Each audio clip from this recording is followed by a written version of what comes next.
Tim Cahill yang merupakan legenda asal klub Premier League Everton memberi penilaian soal kualitas tim nasional Indonesia di bawah asuhan pelatih Sintayong dan Ketua Umum PSSI Erick Thohir. Sebagaimana diketahui dalam pengumuman peringkat FIFA terbaru, Timnas Indonesia menempati peringkat ke-133 atau semakin dekat dengan 100 besar. Padahal saat Sintayong bergabung 4 tahun lalu, Timnas Indonesia berada di peringkat ke-151. Peningkatan ranking FIFA ini tentunya beriringan dengan prestasi yang diraih skuad Garuda. Rizky Ridho dan kawan-kawan berhasil lolos ke babak ketiga kualifikasi Piala Dunia 2026 zona Asia untuk pertama kalinya dalam sejarah bangsa.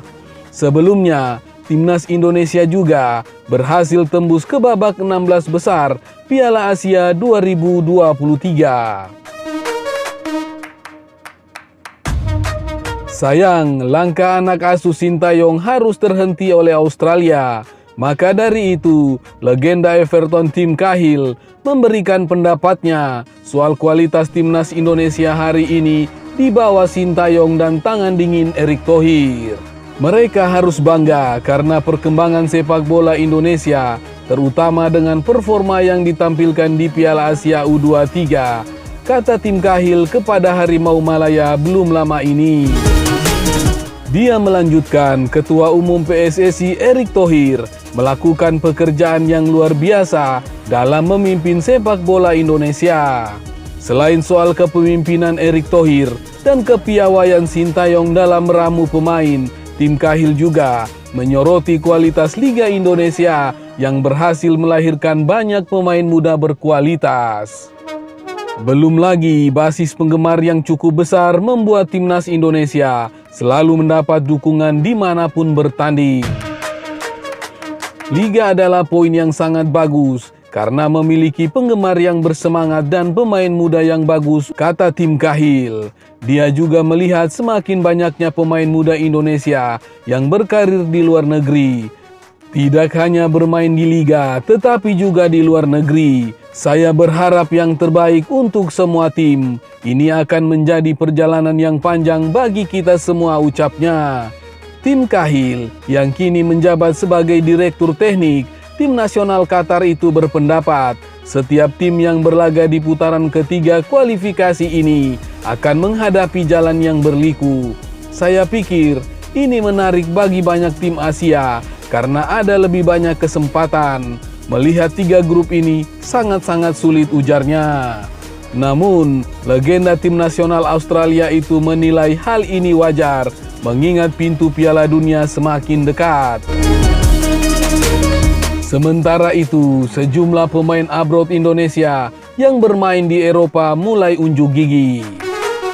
Sebut saja penyerang sayap Timnas Indonesia Rafael Struijk yang mulai menikmati perannya sebagai striker di ADO Den Haag. Posisi tersebut rutin ditempatinya di skuad Garuda asuhan Sintayong. Struijk menjalani debutan pada musim ini bersama ADO Den Haag. Pemain berusia 21 tahun itu diturunkan pada menit ke-61 saat ditahan VVV Venlo 1-1 di laga pertama Liga 2 Belanda 2024-2025 pada Sabtu 10 Agustus malam waktu Indonesia Barat. Hebatnya, Struijk langsung dipercaya menjadi penyerang utama tim dalam laga tersebut. Sejatinya, peran ini bukanlah merupakan keahlian Rafael Struijk. Dia lebih mahir tampil sebagai penyerang sayap. Akan tetapi, Rafael Struijk mulai dipercaya sebagai striker setelah ditempa pelatih Tim Nasional Indonesia Sintayong. Sang pelatih yang kekurangan striker utama menempatkannya di posisi dan peran tersebut. Walau sempat kesulitan, Rafael mengaku mulai menikmati peran sebagai striker seperti di Timnas Indonesia. Sang pelatih yang kekurangan striker utama menempatkannya di posisi dan peran tersebut. Walaupun sempat kesulitan, Rafael mengaku mulai menikmati peran sebagai striker seperti di Timnas Indonesia. Meski diturunkan sebagai striker, namun dia juga sesekali melebar atau mencari sudut kosong sesuai keahliannya. Saya benar-benar mencoba untuk tetap berada di lini tengah, di banyak sudut untuk diselami, kata Rafael Struij. Diketahui pemain timnas abroad lainnya juga bikin kejutan di Eropa. Pertama ada Nathan Joaon. Semenjak dibeli dari Excelsior pada bursa transfer musim panas 2023, Nathan Joaon akhirnya mendapatkan kesempatan tampil bersama tim utama Swansea. Pesepak bola 22 tahun ini bermain sebagai starter di posisi fullback kiri saat Swansea City menjamu Gillingham di babak pertama Piala Liga Inggris 2024-2025 pada Rabu 14 Agustus 2024 dini hari waktu Indonesia Barat.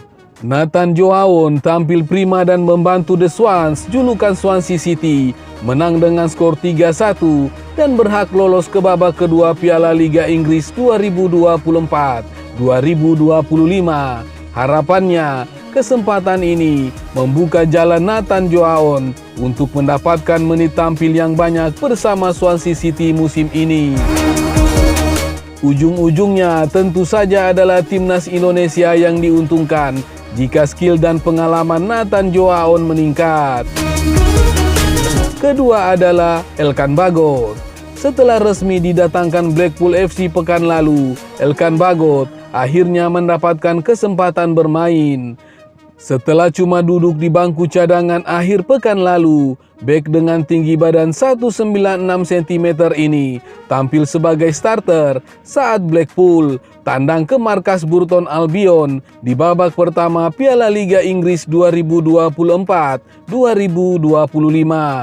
Tampil selama 65 menit, Elkan Bagot membuat pertahanan Blackpool tampil prima.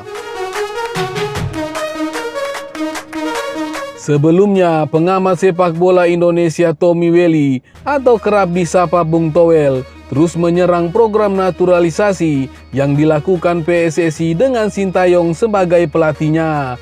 Bung Towel yakin pemain naturalisasi sama sekali tidak menjamin timnas Indonesia menjadi juara di bawah asuhan Sintayong.